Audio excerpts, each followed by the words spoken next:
Greetings, my lovable weirdos, and welcome back to my channel. If you're new here, hi, welcome.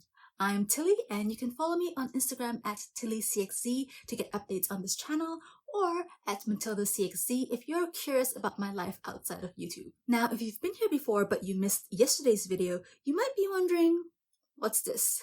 This does not look like a Tinker Tuesday or a Transformation Thursday, and you'd be right, this is neither of those things.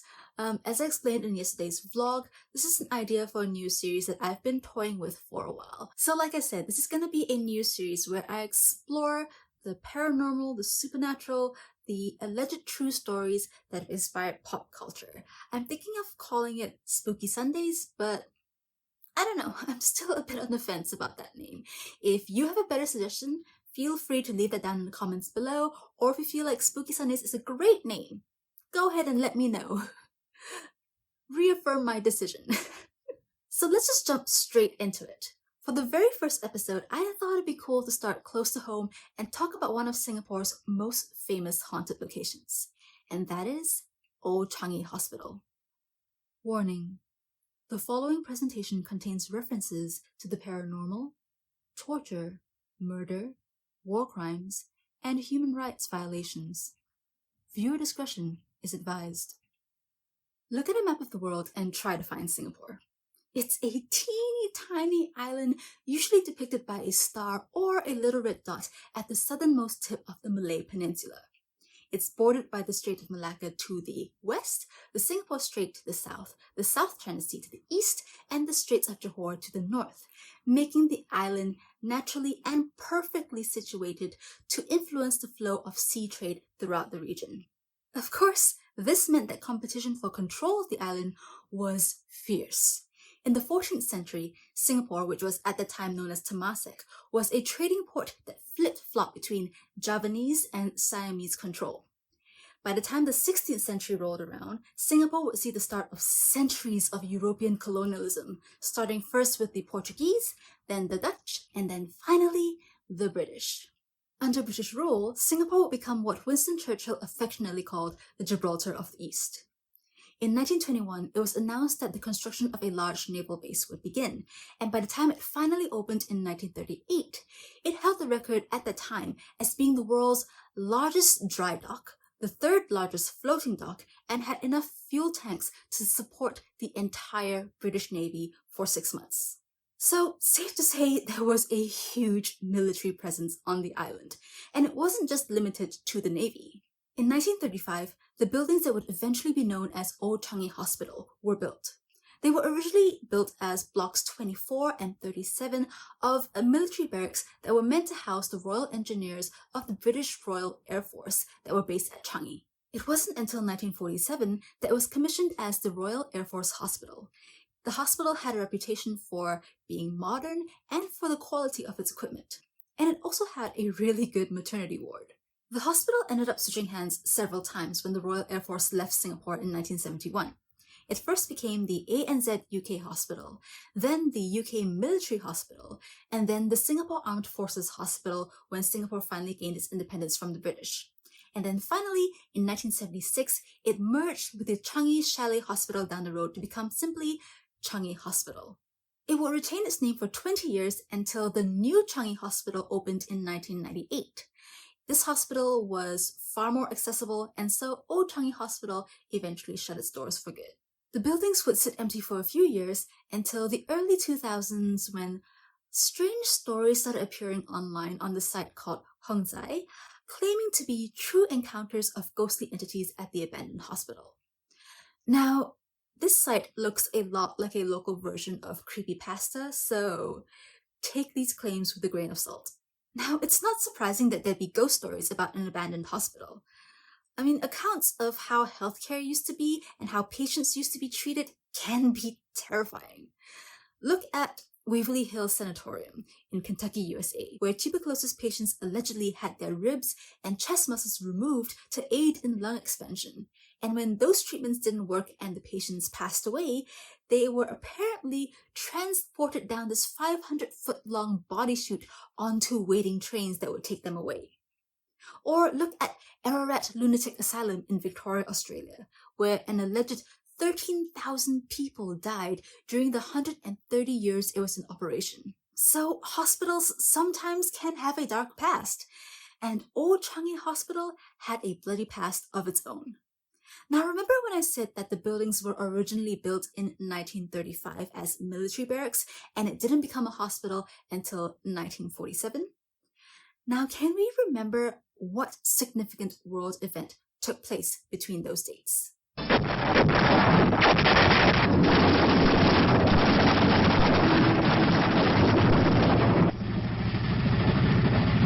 That's right, World War II. In February of 1942, the Japanese invaded and occupied Singapore. And they did so embarrassingly easily when you remember that Singapore was supposed to be the Gibraltar of the East. Now, there is a popular story that the naval guns that were supposed to defend our shores were allegedly pointing in the wrong direction and couldn't be moved, and that's why the Japanese took over so easily. This is apparently a misconception, but what the story does get right is that the British were expecting the Japanese to attack from a different direction. They were expecting them to attack from the northeast, and so they fortified that side of the island. But instead, the Japanese attacked from the west. And so, Singapore fell. From 1942 to 1945, Singapore was under the control of the Kempeitai, the Japanese military police. They were sort of like the German Gestapo and were notoriously brutal. During the 3.5 years that they were in control, they carried out systematic purges of undesirable Singaporean citizens, focusing on those who were ethnically Chinese. Thousands of people were murdered or forced into labor on projects like the Siam-Burma Death Railway. It is unknown what the actual death toll is, but it's estimated to be around 50,000 people. During the Japanese occupation, the barracks that would come to be known as Old Changi Hospital were used by the Kempeitai as a military hospital, as well as a prisoner of war camp, housing British, Australian, Indian, and Malay prisoners, as well as those previously mentioned undesirable Singaporean citizens. Rumor has it that the prisoners at this camp were tortured, and there's even a claim that parts of Old Changi were used as a dedicated torture chamber. This torture chamber is described as being a small room with narrow windows, with thick chains that hung from the walls, and 2 concrete stubs on the floor. It's believed that the concrete stubs were somehow used in the torture process, but from my research, aka Google, I haven't been able to find specific examples of how they would have been implemented. Now, although this torture chamber is a very popular rumor, and everyone seems to have heard of it, there doesn't seem to be any actual evidence of its existence.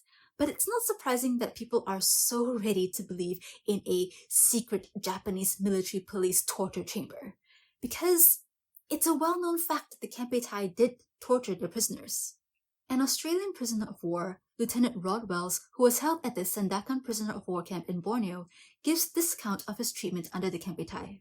The interviewer produced a small piece of wood like a meat skewer, pushed that into my left ear, and tapped it in with a small hammer.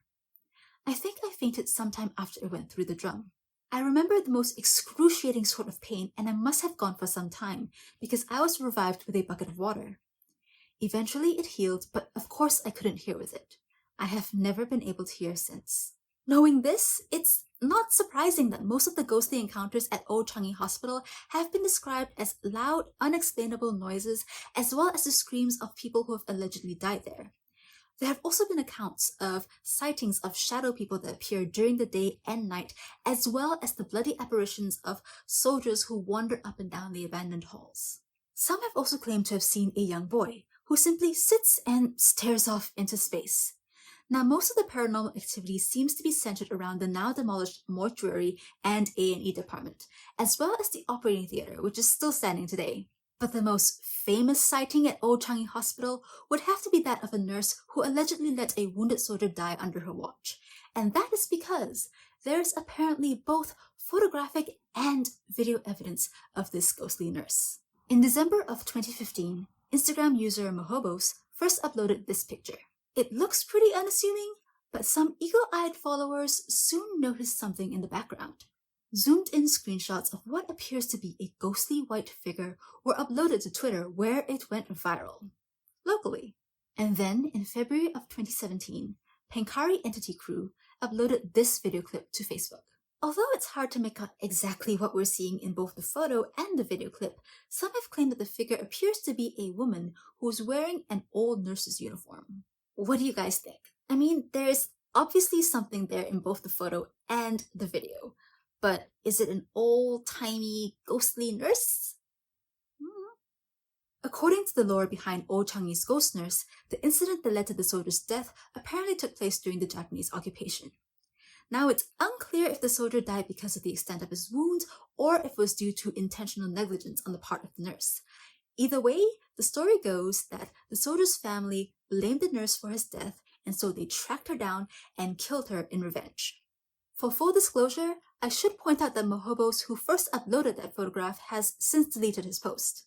He's also a digital content creator and involved in the entertainment industry here. So, was that a genuine sighting or an elaborate hoax? You decide.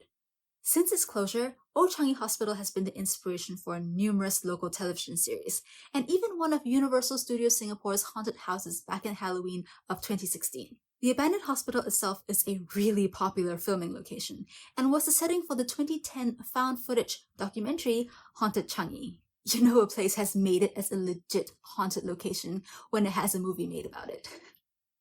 The cast and crew of Haunted Changi have allegedly claimed to have experienced real paranormal activity during filming, with some having heard loud bangs, ghostly voices, and even feeling that they've been touched by unseen hands. They also allegedly managed to capture video evidence of some of the shadow people that haunt Old Changi Hospital, which can be apparently seen in the trailer for the film. I personally have yet to see Haunted Changi, but I did recognize a friend in the film, and so I reached out to him and I was like, hey, did you guys actually see ghosts while you were there? Did you actually see shadow people? And he hasn't responded to me yet, but if he does, I'll post it here somewhere. Anyway, Old Changi Hospital continues to be considered one of Singapore's most haunted locations. In the mid-2000s, there were apparently plans to turn it into a luxury hotel or spa, but that never happened. It's currently owned by the Singapore Land Authority and is inaccessible to the public unless they're visiting with an approved group. Of course, this hasn't kept out urban explorers and less scrupulous trespassers, the latter of which have vandalized the buildings, leading to rumors of Satanists using the abandoned hospital for nefarious purposes. There are signs all over the property warning trespassers that they'll be arrested, and a loud warning will apparently play if you wander too close to the front gates. Now, if you really want to visit the abandoned hospital, but you don't want to get arrested, and Google 360 Street View just isn't cutting it for you, you'll be glad to know that there are official walking tours that you can sign up for. Earlier this year, Jerome Lim of the Long and Winding Road organized a tour of Old Changi Hospital to commemorate the 80th anniversary of the fall of Singapore. He's a Singapore Tourism Board licensed guide and seems to be the go-to person for Old Changi tours. Now, you should know that his tours tend to be focused more on the factual history of the place and less on alleged ghostly sightings. But if you're interested, I will link his blog down below so that you can check that out and keep up to date on when he announces his next tour. And that's the story of Old Changi Hospital, one of Singapore's most famous haunted locations. I hope you guys enjoyed this video, and I hope you guys enjoyed the new direction that I'll be taking this channel in. And if there's something in particular you'd like me to cover, feel free to let me know in the comments down below. Like I mentioned in yesterday's vlog, I do have a bunch of these videos pre-recorded, but once that's done, once I've uploaded all of that, I would love to know what you'd like me to talk about next. Disclaimer here though, I should point out that I will not do true crime. And I explained that more in yesterday's vlog, but basically it boils down to the fact that there are a lot of true crime YouTubers out there. There's a lot of true crime content out there, and I don't particularly feel like I'll be adding anything to that. But the main reason is that I feel particularly uncomfortable talking about recent true crime, even like listening to recent true crime, especially knowing that there are still families out there grieving and coming to terms with what has just happened to them. So yeah, no true crime for me on this channel. But if you're looking for recommendations on true crime, I highly recommend Kendall Ray, who has an amazingly soothing voice, as well as Coffee House Crime, who is also very soothing and pleasant to listen to. That's it from me this week, and until next time, take care of yourself, take care of each other, and don't forget to keep on embracing your inner weirdo. Bye!